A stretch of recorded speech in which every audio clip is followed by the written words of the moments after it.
반갑습니다. 송재준입니다. 저는 오늘 예술에 대한 얘기 좀 하겠습니다. 예술에 대한 입장은 제 개인적인 사견이니까 얘기를 들어보시고 나는 네 얘기랑 동의하지 않는다 라고 하는 측면이 있으면 댓글에 달아주시면 제가 좀 읽어보도록 하겠습니다. 우선 일단 결론부터 말씀드리면은 현대의 지금 예술 세계는 포스트 모더니즘이라고 하는 모든 절대성을 탈피하고 모든 것들을 상대적으로 바라보려고 하는 그런 포스트 모더니즘에 입각해서 완전히 지금 예술 세계가 잘못된 길로 빠지고 있다라는 게 제 기본적인 생각입니다. 자, 그러면은 이 생각에 대한 얘기를 제가 오늘 쭉 얘기를 말씀을 드릴 건데 우선 그림 한 가지부터 먼저 좀 보시죠. 자, 이 그림을 보시고 제가 질문을 두 가지를 드릴 건데요. 첫 번째 질문은 이겁니다. 이 그림의 가격은 얼마일까요? 이게 첫 번째 질문입니다. 자, 생각을 해보셨습니까? 그 다음 두 번째 질문은 뭐냐면은 이 그림과 관련된 서평이 있는데 그 서평을 제가 두 가지를 읽어드릴 테니까 두 가지 서평 중에서 어떤 서평이 진짠지 한번 확인해 보시기 바랍니다. 첫 번째입니다. 대상성은 주체성을 구속하며 구속된 주체성은 대상으로부터의 탈피에서 진정으로 자유로워진다. 숭고함은 아름다움에 선행하며 시공간의 형태적 제약을 탈피한다. 공간을 차지하지만 동시에 공간을 초월하는 것, 그것이 예술이다. 이게 첫 번째 서평이고요. 둘째, 모든 대상을 불태워 검은 사각형 안에 매장시키고 동시에 모든 과거의 미술과 문화를 전적으로 부정하고 그 순수한 무 위에서 출발해야만 진정한 창조가 가능하다. 나는 모든 것의 시작이며 그 안에 아무것도 없는 것이야말로 최고의 예술이다. 첫 번째 질문은 이 그림의 가격이 얼마입니까? 이거였죠. 저 그림은 우리나라 돈으로 했었을 때 1조 원이 조금 넘습니다. 두 번째 질문은 저 두 가지의 서평 중에서 뭐가 진짜 서평이냐? 이게 제 질문이었는데요. 첫 번째 서평은 제 서평입니다. 네, 제가 만든 서평이고요. 두 번째 서평은 저 그림을 그린 말레비치의 서평이었습니다. 자, 한 가지 제가 장면을 더 보여드릴 건데요. JTBC에 예전에 나왔던 장면인데 같이 한번 좀 보시죠. 자, 이 그림을 보시고 이 그림의 가격이 얼마입니까? 라고 제가 똑같이 한번 질문을 드리겠습니다. 생각을 해보셨나요? 자, 이 그림에 대한 가격을 당시에 진중권 미학 전문가죠. 진중권 교수님도 뭐라고 얘기하셨냐면 40만 원에서 270만 원 예상한다 이렇게 말씀하셨는데 저 그림은 실제로 장동민 화백의 그림입니다. 네, 그러니까 당연히 값도 없겠죠. 오늘 제가 이 두 가지 그림을 통해서 말씀드리고자 하는 맥락이 뭐냐라고 한다면은 현재 지금 우리의 추상주의라고 하는 것, 현재 지금 우리가 포스트 모더니즘에 입각한 예술이라는 것은 절대성을 자꾸 너무 거부를 하다 보니까 이상하게 지금 잘못된 길로 완전 중구난방으로 빠지고 있다는 게 제가 저 두 가지 사례를 통해서 말씀드리고 싶은 건데 그 근거가 무엇인지 제가 지금부터 조금 설명을 드리겠습니다. 제일 먼저 우리가 이제 예술을 공부하는 사람, 특히 이제 미술이나 음악을 공부하시는 분들도 이 어떤 그 서양의 철학사나 이런 것들의 배경을 잘 모르실 수가 있는데 그 배경부터 제가 좀 말씀을 드리겠습니다. 제가 이전의 영상에서 뭐라고 말씀을 드렸냐? 야, 모든 인간은 자기 표현의 욕구가 있다. 자기 표현의 욕구가 있고 그 자기 표현의 욕구로서 만들어진 게 바로 대표적으로 예술이겠죠. 그 예술의 기원이 뭐냐라고 한다면 정확하게 우리가 그 기원의 시작은 모릅니다. 헤라클레이토스나 이런 사람들의 기록을 보자라고 한다면은 제사를 지내다가 신내림을 받아가지고 어떤 미치광이가 횃불 앞으로 뛰어나와가지고 막 이상한 소리를 질렀다. 거기서부터 이제 음악이라는 게 시작이 됐고 그게 이제 최초의 예술이다. 이렇게 보는 사람도 있지만 최초의 예술이 뭐냐? 그것보다도 중요한 것은 예술은 뭐다? 자기 표현입니다. 인간의 표현을 하는 것이 예술이다 보니까 인간이 가지고 있는 어떤 주체성, 인간이 가지고 있는 어떤 정체성, 이 철학에 입각해가지고 쭉 흐름이 있는데 예술도 마찬가지로 그 흐름을 쫓아왔다라는 것이죠. 인간이라는 것은 정체성이 어떻게 이루어졌냐? 제일 초기에 같은 경우는 인간 자체에 대한 주체성이 없었죠. 신이 오로지 중심이 됐었고 그 신이 누구냐? 그거는 또 다른 얘기가 필요한 것이고 신이 중심이 됐던 것이고 인간은 그냥 그 신의 부속품이었던 것뿐입니다. 그렇기 때문에 당시 예술은 끊임없이 신을 그렸었고 거기에서부터 이제 19세기 정도 지나가게 되면은 18세기에 있던 계몽주의 이런 것들이 이제 발발하게 되면서 조금씩 이제 신에서부터 탈피해가지고 풍경을 좀 그리기 시작합니다. 그 대표적인 게 뭐 사실주의가 됐거나 아니면 뭐 자연주의가 됐거나 그런 것들이 될 수가 있겠죠. 그리고 이제 사실주의나 자연주의도 일종의 대상을 그렸던 것인데, 이 계명주의가 조금 더 이제 발발하고 조금 더 이제 발전하다 보니까 인간 자체에 대한 정체성이 이제 대상에 있는 것이 아니라 자기 주체성으로 결정이 되게 됩니다. 야, 생각하는 것이 바로 인간인 것이지, 인간이야말로 존재의 근본인 것이지 라는 것이 이제 자리를 잡다 보니까 거기에 맞춰가지고 19세기로 우리가 넘어가게 되면은 뭐 표현주의가 만들어진다든지 뭐 입체학파가 만들어진다든지 이런 식으로 예술이라는 것은 인간의 의식을 표현하는 것이다, 이렇게 발전해 나가게 됩니다. 그리고 그 이후에 현대로 이제 오게 되면은 허무주의 같은 걸로 빠지게 되겠죠. 그렇죠? 허무주의로 이제 빠져가지고 예술이라는 거 없어, 일상의 모든 것들이 그냥 다 예술인 것이지, 이런 식으로 해서 뭐 다다이즘이라든지 팝아트라든지 팝아트라든지 이런 것들이 만들어지게 되죠. 우리가 오늘 주목해야 되는 것은 뭐냐면은, 첫째, 대상으로부터 탈피하고자 했던 것이 일단 예술의 기본적인 목적입니다. 그럼 그 사람들은 왜 도대체 대상으로부터 탈피하고자 했냐? 왜 사실주의에 입각하는 거에서부터 거부를 했고, 자연주의라는 것에도 왜 탈피를 해가지고 입체학파나 표현주의, 그리고 그 표현주의 끝판왕으로 가가지고 허무주의에 결국엔 빠져가지고 다다이즘으로 빠졌냐? 이유는 간단한 것입니다.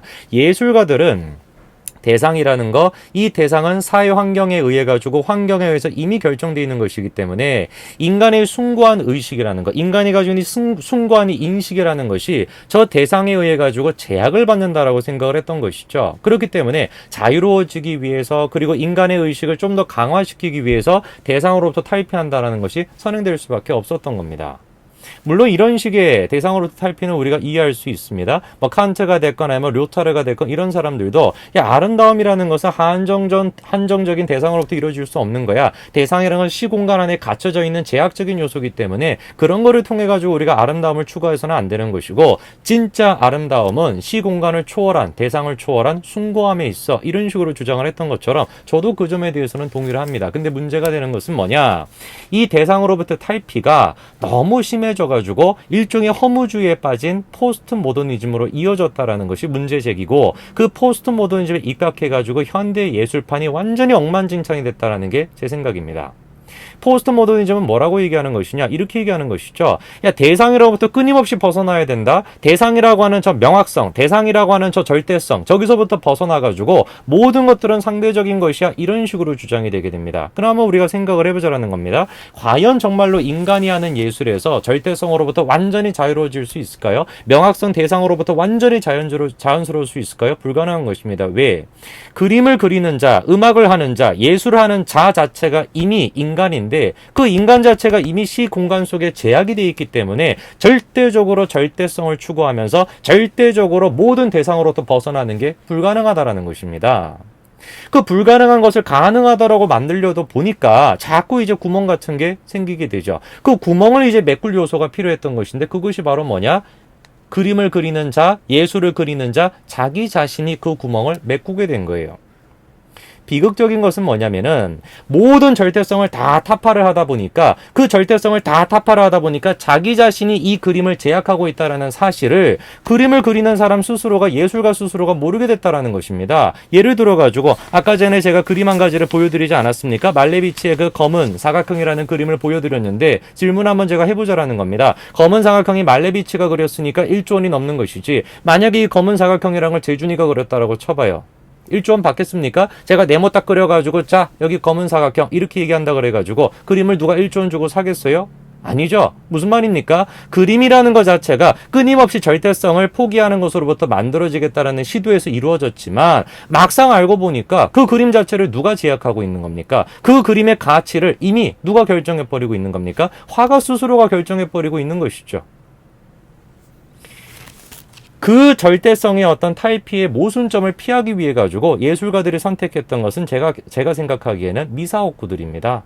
이 검은 사각형이라는 그림이 그냥 검은 사각형 이래버리면 누가 거기에 대해서 가치를 부여하겠어요? 어떤 수식어들이 필요한 겁니까? 이런 말들이 필요한 것이죠. 나는 모든 것의 시작이며 그 안에 아무것도 없는 것이야말로 최고의 예술이다. 이런 식의 미사옥구가 붙여져야 속된 표현으로 뭐 할 수가 있다라는 겁니까? 속이는 것이 가능하다라는 것이죠. 포스트 모더니즘은 모든 절대성을 타파하고자 했습니다. 이 시대라는 것은 해체인 것이고, 해체야말로 이 시대의 본질인 것이다. 이게 포스트 모더니즘적 생각이죠.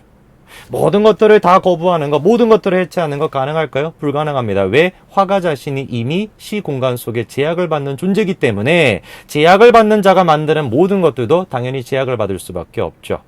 근데 보이는 모든 것들을 해체시키다 보니까 결국에는 뭐를 못 보는 겁니까? 화가 스스로가, 예술가 스스로가 그 그림을 제약하고 있다는 사실은 볼 수가 없는 것이죠.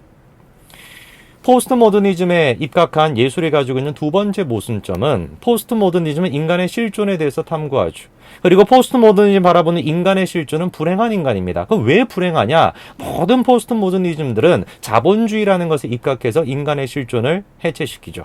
자본주의는 사회의 악이고 자본주의는 악마의 화신인 것입니다. 그 자본주의의 화신 때문에, 악마 때문에 인간은 두려워서 덜덜 떨게 되는 것이고 완전히 소극적인 인간으로 떨어졌다라는 것이죠. 이런 식의 경향은 실존주의를 대표하는 문학가들 중에서는 사르트르라든지 카미라든지 아니면 또 카프카라든지 모든 사람의 소설에서 보이는 거 아닙니까? 자본주의의 저 악마 때문에 인간의 실존이 망가져 있다라는 것이죠. 이거는 비단 예술가에만 국한되는 문제는 아닙니다. 현대 우리나라의 철학가도 생각해 봤을 때 강신주 이런 철학가를 생각해 보면은, 강신주 철학가는 뭐라고 합니까? 인간의 모든 어떤 불행들, 인간의 모든 사회적인 문제, 그건 자본주의 때문이라고 보는 것이에요. 그럼 의문이 생기는 것은 뭐냐면, 과연 강신주 철학자 스스로는 자본주의로부터 자유로울 수 있을까요? 카미나 사르트르나 아니면은 모든 카프카가 됐건 어떤 실존주의자가 됐건 과연 자본주의로부터 스스로가 자유로울 수 있을까요? 자유로울 수 없다라는 것입니다. 강신주 작가가 강연을 하는데 공짜로 강연할 수 있습니까? 공짜로 강연할 수 없죠. 강신주 작가의 그 많은 책들을 공짜로 팔 수 있습니까? 공짜로 팔 수 없죠. 한마디 더 얘기해 볼까요? 예를 들어서 정의란 무엇인가 그 책을 썼던 그 유명한, 제가 실명은 거론하지 않겠습니다만, 하버드 대학교의 교수도 우리나라 와서 연세대학교에서 뭐 했었습니까? 강연했었죠. 또 어떤 책도 썼냐? 돈으로 살 수 없는 것이다라는 책을 써가지고 자본주의가 갖고 있는 모순을 비판하기도 했습니다. 그러면 과연, 실명 거론하겠습니다. 마이클 샌델은 과연 자기의 강연에 대해서 공짜로 할 수 있겠습니까? 티켓값은 받지 않았습니다만 주최 측으로부터 엄청나게 큰 양의 돈을 받고야 강연할 수가 있는 것이죠. 그림도 마찬가지인 것입니다. 이 그림이라는 것이 상대주의라는 것을 표방하면서 모든 사회의 악을 자본주의로 손가락질을 하고 있지만 막상 자기 스스로는 자본주의로부터 벗어날 수가 없는 것이죠. 자기가 가지고 있는 한계점, 자기가 가지고 있는 모순점을 거부할 수가 없는 것입니다. 왜 이런 일이 일어날까요? 왜 이런 모순점이 발생할까요? 이유는 간단한 것입니다. 우리가 예술이라는 것을 할 때도 인간이 가지고 있는 본질적인 한계, 인간이 가지고 있는 본질적인 어떤 제한점, 그거를 인정하는 상태에서 해체가 이루어져야 되는 것이고, 그것을 인정하는 상태에서 뭔가 새로운 창의가 이루어져야 되는 것인데, 모든 절대성을 다 거부한다. 본질은 곧 상대적인 것이다. 실존이 본질에 앞선다. 이런 소리나 하고 있으니까 어떻게 되겠습니까? 예술의 상태가 어떤 조화나 어떤 예술의 어떤 아름다움 이런 것들은 온데간데 없고 해체, 오로지 해체, 그것이 예술의 본질인 마냥, 그리고 그것이 마치 창의적인 것 마냥 착각하고 있다는 것이죠. 저는 현대의 지금 예술이 포스트 모더니즘이라는 이 허무주의, 모순점이 가득한 이 포스트 모더니즘에 입각해가지고 마치 해체하는 것, 그 어떤 조화도 인정하지 않고 끊임없이 해체를 하는 것이 예술의 본질인 것 마냥 착각하고 있다는 것이 현재 예술의 가장 큰 문제라고 생각합니다. 그리고 모든 사회의 원형을 자본주의로 돌리겠다라는 것이 실제로는 자기 스스로도 자본주의에서 벗어날 수 없다라는 이 모순점을 해결하지 못한다면 그게 무슨 놈의 소용이 있겠습니까? 예술가들은 모든 제한적이다. 그리고 그 사람들이 느꼈을 때는 한계를 규정하는 것이다라고 생각했던 대상으로부터 탈피하고자 했습니다. 끊임없이 대상을 탈피하다 보니까 결국에 남아있는 것은 자기 스스로인 것인데 자기 스스로는 탈피할 수가 없는 모순점에 빠지게 되겠죠. 예술가들은 지금 제가 말씀드렸던 말레비치도 마찬가지입니다. 말레비치라는 그 사람의 존재 자체가 그림을 제약하고 있는 겁니다. 말레비치라는 그 사람의 존재성 자체가 그림의 가치를 제한시키고 있는 것이죠. 그거를 과연 말레비치는 인정할 수 있을까요? 말레비치가 절대주의의 화신으로서 모든 추상주의의 끝을 달렸던 사람이 말레비치인데 자기 자신이 한계가 있다라는 것, 자기 자신의 존재 자체가 한계를 규정한다라는 것을 인정하지 않았기 때문에 이런 식의 논리적인 모순이 발생한다라는 겁니다. 검은 사각형은 재준이가 그렸다면은 검은 사각형이 아니겠죠. 말레비치가 그려야 검은 사각형이 되는 것입니다. 포스트 모더니즘은 현실에서 불가능한 모든 절대주의를 타파한다라는 거짓된 믿음에 있다 보니까 자기 스스로가 그림에 대해서 제약하고 제한하게 된다라는 모순점을 인정할 수 없는 상황에 이르는 것이죠. 오늘은 제가 미술에 대해서 말씀을 드렸습니다만 다음 기회에는 이 포스트 모더니즘적인 예술은 미술에만 국한되는 것이 아닙니다. 음악에도 마찬가지거든요. 그 얘기도 말씀을 좀 드리겠습니다. 오늘 여기까지 말씀드리겠습니다. 감사합니다.